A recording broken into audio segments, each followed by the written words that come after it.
Hey guys, this is Chitra and welcome back to my YouTube channel. Today I am going to explain you the topic verb and its types, क्रिया व उसके प्रकार। तो video को start करते हैं, लेकिन उससे पहले अगर आप मेरे चैनल पर नए हैं तो मेरे चैनल को सब्सक्राइब कर लीजिए और लेटेस्ट वीडियो के अपडेट के लिए बेल आइकन को भी प्रेस कर दीजिए। तो वीडियो को स्टार्ट करते हैं, वर्ब एंड इट्स टाइप्स। तो सबसे पहले गाइस जानते हैं कि वर्ब क्या है। A verb is a word that describes an action, an event और अ स्टेट ऑफ बीइंग।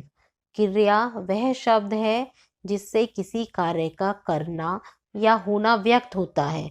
इस सेंटेंस का सबसे इम्पोर्टेंट पार्ट होता है। एग्जाम्पल से इसको समझ लेते हैं। He told me an interesting story. उसने मुझे एक मज़ेदार कहानी सुनाई। इसमें कार्य हुआ है सुनाने का, इसीलिए टोल्ड जो कि टेल की पास्ट फॉर्म है यहाँ पर एक्शन को रिप्रेजेंट कर रही है और इस सेंटेंस में मेन वर्ब के रूप में यूज हुई है। एक और एग्जाम्पल लेते हैं। She is a doctor. वह एक डॉक्टर है। इसमें इज वर्ब है जो कि बी की फॉर्म है और यहाँ पर स्टेट को रिप्रेजेंट कर रही है। हमें बता रही है कि सब्जेक्ट कुछ है, तो इसीलिए इज यहाँ पर वर्ब है, इज यहाँ पर लिंकिंग वर्ब है। एक और एग्जाम्पल लेते हैं। This boy seems tired. यह लड़का थका हुआ प्रतीत होता है।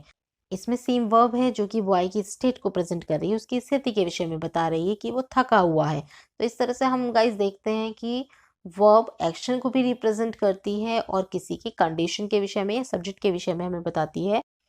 A verb can be one word or more than one word. It comes after the subject. Verb एक शब्द भी हो सकता है और एक से अधिक भी हो सकते हैं। एग्जाम्पल से इसको देख लेते हैं। He writes a letter. वह एक पत्र लिखता है। इसमें राइट वर्ब है जो कि एक्शन को रिप्रेजेंट कर रहा है। एक और एग्जाम्पल लेते हैं। He is writing a letter. वह एक पत्र लिख रहा है। इसमें is writing वर्ब है। He has been writing a letter for an hour. वह एक घंटे से पत्र लिख रहा है। इसमें has been writing verb है। He will have been writing a letter for an hour.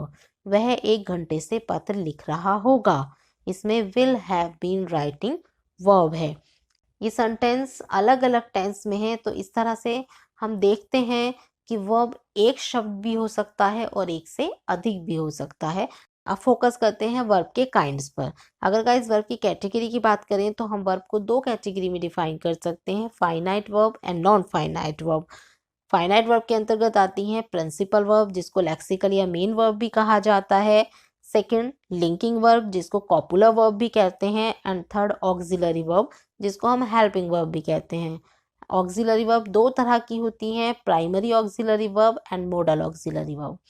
ऐसे ही नॉन फाइनाइट वर्ब भी तीन तरह की होती हैं, first infinitive, second gerund and third participle. तो वन बाय वन इन सब पर फोकस करते हैं। गाइज अगर वर्ब की कैटेगरी की बात करें तो फाइनाइट वर्ब को कई तरह से डिफाइन कर सकते हैं। मीन्स वर्ब रेगुलर है या इरेगुलर है, ट्रांजिटिव है, इंट्रांजिटिव है, कॉजेटिव है, फैक्टिटिव है, स्टेटिव है या डायनामिक है। इस तरह से बहुत सारी कैटेगरी में हम वर्ब को डिफाइन कर सकते हैं। आने वाली वीडियोस में हम उन सभी वर्ब पर डिटेल में फोकस करेंगे। तो सबसे पहले जानते हैं कि फाइनाइट वर्ब क्या होती है। A finite verb is the verb that changes its form according to the tense and the number and person of the subject. It is the main verb of a sentence or a clause. If there is only one verb in a sentence, it will be finite. Finite verb वो verb होती है जो subject के बाद use होती है और subject के नंबर और पर्सन की अकॉर्डिंग अपने आप को चेंज कर सकती है। सेंटेंस के प्रेजेंट या पास्ट में होने पर हम उसको चेंज कर देते हैं और इस सेंटेंस की मेन वर्ब होती है। अगर किसी सेंटेंस में सिर्फ एक ही वर्ब है तो वो डेफिनेटली फाइनाइट वर्ब होती है। अब देखते हैं कि नॉन फाइनाइट वर्ब क्या होती हैं। The verb that is not affected by person और number of the subject and the tense of the sentence is non finite verb. It acts as noun, adjective and adverb. Non finite verb वो verb होती है जिन पर subject के number का और उसके person का कोई प्रभाव नहीं पड़ता है और ना ही टेंस का कोई प्रभाव पड़ता है। मीन्स सेंटेंस पास्ट में हो या प्रेजेंट में हो, सब्जेक्ट किसी भी पर्सन या नंबर का हो, वो सेम रहती हैं। एग्जाम्पल से हम जान लेते हैं कि कौन सी वर्ब फाइनाइट होती है और कौन सी नॉन फाइनाइट होती है। For example, I like reading books. मुझे पुस्तकें पढ़ना पसंद है।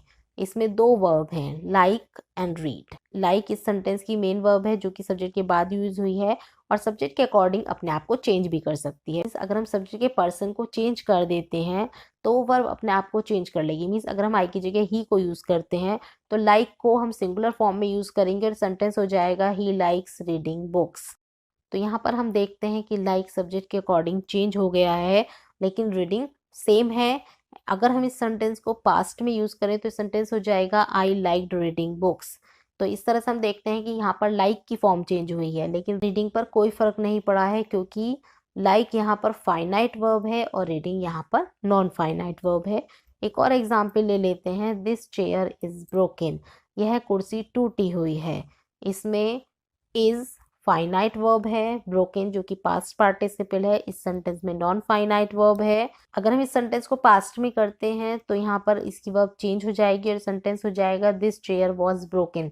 यहाँ पर सेंटेंस के नंबर या टेंस की अकॉर्डिंग सिर्फ इज की फॉर्म चेंज होगी, मीन्स बी की फॉर्म चेंज होगी, ब्रोकन पे उसका कोई इफेक्ट नहीं पड़ेगा। तो इस तरह से इज यहाँ पर फाइनाइट वर्ब है and broken non finite verb है।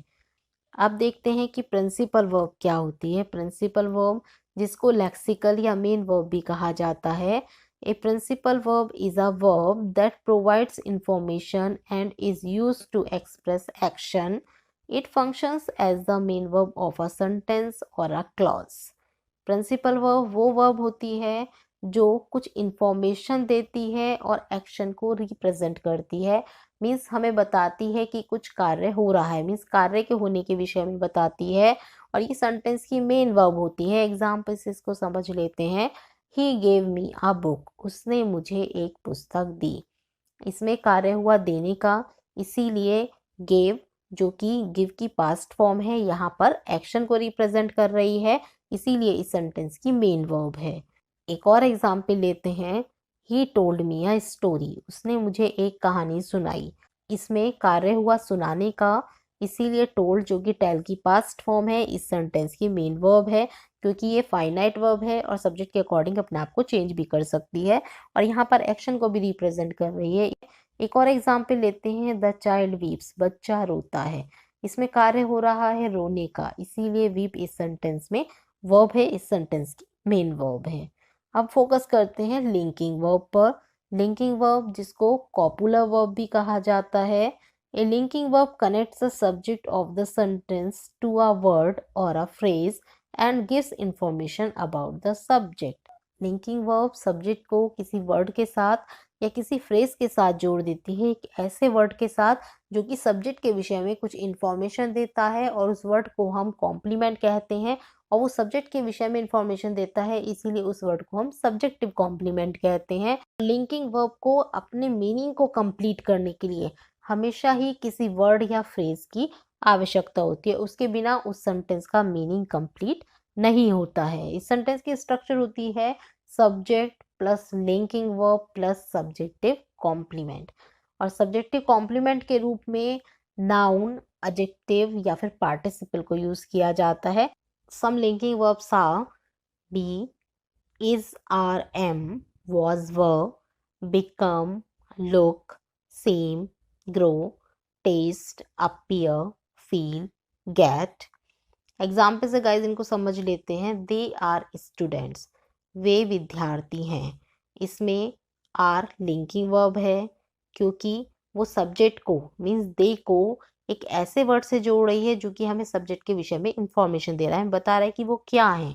तो वो स्टूडेंट्स हैं, वो विद्यार्थी हैं। तो यहाँ पर सब्जेक्टिव कॉम्प्लीमेंट के रूप में नाउन को यूज किया गया है।